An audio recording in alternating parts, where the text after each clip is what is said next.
why would a seller sell their house to you subject to or with seller finance, or maybe one of the other creative finance strategies that we've perfected over the last 10 years, lease option, wraps, novation agreements, Morby method, things of that nature. Why would they sell their house to you subject to? I mean, after all, they're keeping the mortgage in their name. There's still some liability intact. So, unfortunately, my whiteboard is way too small for this video because there are literally hundreds of reasons why a seller will sell to you subject to. Let's go through subject to reasons. Now, I want you guys to remember a couple of things. Number one, subject to and seller finance are dramatically different. There are different structures, and these are completely different sellers. The seller who is selling their house to you subject to has completely different reasons and different motivations than the seller who is selling via seller finance. Typically, a seller that is selling via subject to has pain.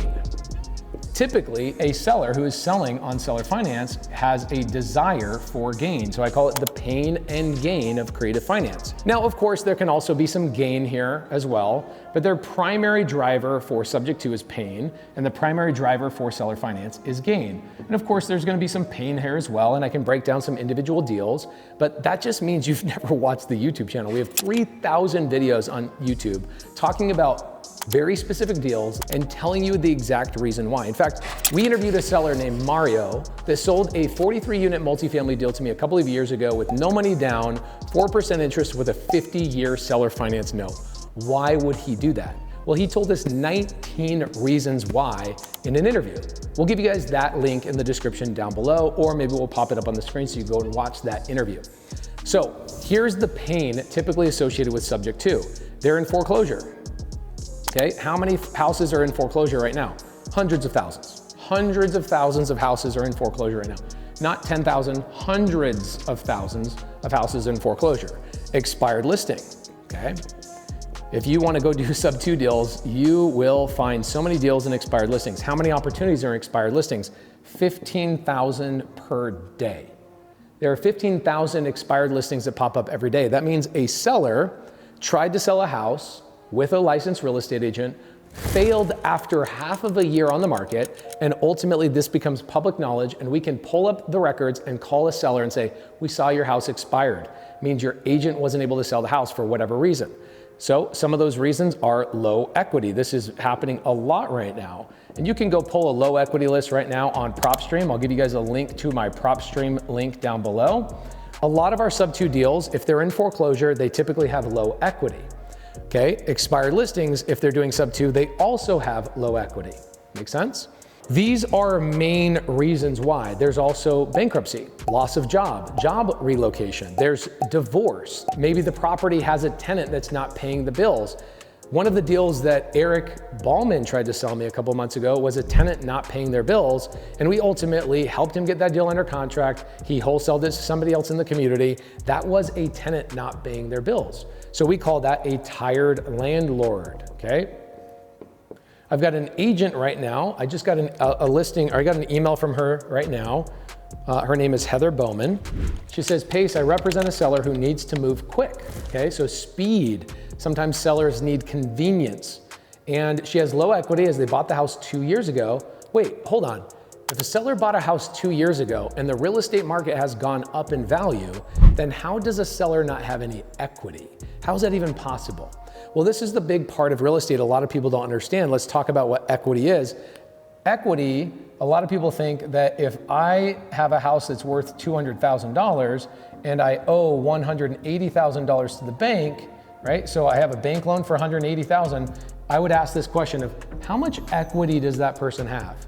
And an uneducated, inexperienced real estate person would say, oh, that person has $20,000 in equity.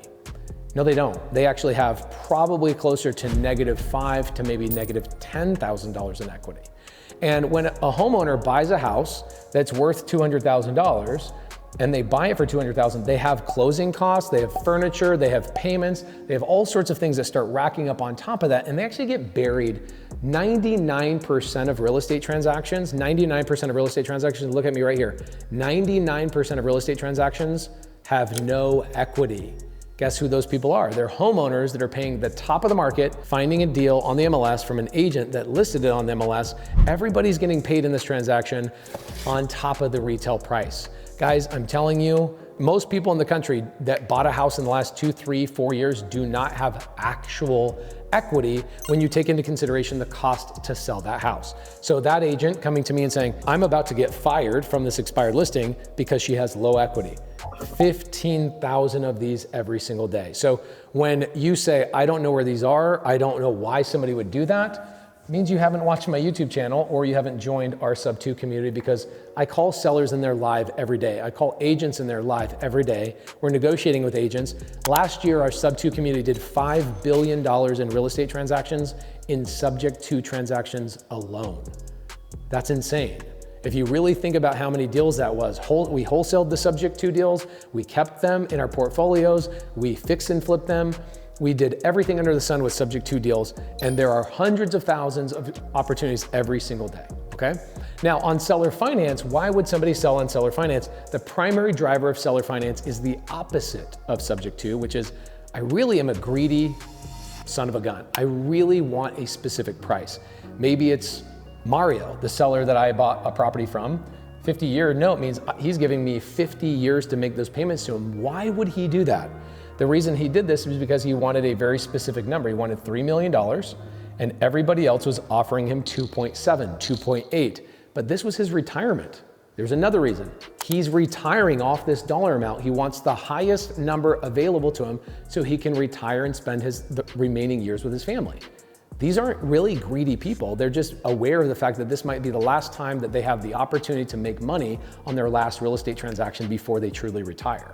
So I know creative finance is the only solution that I could buy that for $3 million, while somebody else doing a cash transaction could only pay 2.5 to 2.7 million. But because he's giving me 50 years and 4% interest with $0 down and the property cash flow is $11,000 right out of the gate, why wouldn't he do that deal? And why wouldn't I do that deal? So number one is they got the number they wanted. Number two, big reason why, is taxes. Sellers benefit on seller finance from avoiding capital gains tax altogether. Another reason why he would do that is he gets interest income. So if he's seller financing his property to me at 4%, he's receiving 4% interest on equity on a property he no longer has to manage, deal with tenants, deal with taxes or toilets or trash or any of that stuff. There are literally 100 reasons why they'll do this.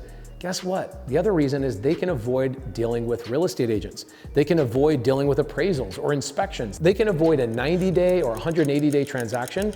A big reason why we get sellers that try to sell on seller finance is because they've already tried to sell traditionally on expired listings. Again, 15,000 of these opportunities pop up every single day. Some sellers will sell to me because they're also in a painful situation. They're going through a divorce, or the seller that I bought this house from, I bought this property, 20 acres, 8,000 square feet, 3,500 square foot barn for $3.7 million. I put $1 down. Why? Because the seller wanted a specific number, he wanted to avoid taxes, and he wanted to make a percentage on his seller finance equity. So many reasons why a seller would sell to you. In fact, when you truly understand the benefits to a seller on subject to and seller finance, you would stop and ask, why the heck would they ever sell in traditional finance? They get way less money, they have to pay a ton of money in taxes, and then they have to take that money and deploy it into something else that's more safe, more secure, and gives them a better return. Good luck with that. Most sellers don't know where to put their money after they receive it, and more importantly, half of that money is going to go to the IRS in capital gains taxes. So seller finance helps them avoid all of those things and more. If you are a seller trying to sell your property on seller finance, we made an amazing video on the questions you should ask, how you should protect yourself, and how to identify a good buyer in this video right here. If you're somebody trying to learn how to do subject to deals, guys, honestly, if you're not in the Subto community, I don't know what you're doing. You're trying to learn subject to on ChatGPT. Half the questions that you ask it doesn't know the answers. The other stuff that you're trying to do is a contract. Our contracts are updated every 6 months based on case law and updated legislation. ChatGPT is never going to be able to give you the contracts that you need to be able to do subject to and seller finance transactions. That's what we do in seller finance and Subto in the Subto community. We give you fresh contracts. We walk you through. We call the sellers for you. We have 39 Zooms every single week that you can tap into no matter what your schedule is. If you have a 9 to 5, you have 4 10s, you're a nurse, you're a truck driver, does not matter. We have Zooms that are available 14 hours every single day, every single week. So If you want to join the Subto community, we've got a link in the description down below to see if there's a spot in your state for you to join the most amazing and honestly the only real estate community on the planet.